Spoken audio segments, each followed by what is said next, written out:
பயனுள்ள மனிதராக இரு, ஆனா அடுத்தவர்கள் பயன்படுத்துற அளவுக்கு இருக்காதே. அதாவது புரியுற மாதிரி சொல்லணும்னா யூஸ்ஃபுல்லா இரு, ஆனா அடுத்தவங்க உன்னை யூஸ் பண்ணிக்கிற மாதிரி இருக்காதே. இவங்க நல்ல ஒரு பயனுள்ள ஆளா இருக்கிறாங்க அப்படின்னு தெரிஞ்சுக்கிட்டு அவங்கள மேக்சிமம் பயன்படுத்திக்கிறவங்க தான் நிறைய பேர் இருக்கிறாங்க. மனசு என்ன சொல்லும், பரவாயில்ல அடுத்தவங்களுக்கு ஒரு பயனுள்ள மனிதரா இருக்கிறது நல்லது தானே அப்படின்னு.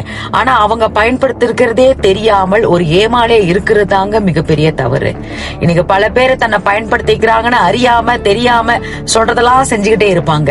ஆனா இவங்க அதே இடத்துல தாங்க இருப்பாங்க. ஆனா செய்ய சொன்னாங்க பாருங்க, அதாவது இவங்களை பயன்படுத்திக்கிறவர்கள் அவங்க வேலையை பார்த்துட்டு முன்னேறி கொண்டே போய்வார்கள். அதனாலங்க நீங்க இருக்கிற இடம் ரொம்பவே முக்கியம். தானும் வளர வேண்டும், அடுத்தவர்களும் வளர வேண்டும் என்ற எண்ணம் குடிர்களோடு பயணம் செய்யுங்கள். அதை விட்டுட்டு யூஸ்ஃபுல்லா இருக்கீங்கன்னு யூஸ் பண்ணுறவங்க கூட இருக்காதுங்க.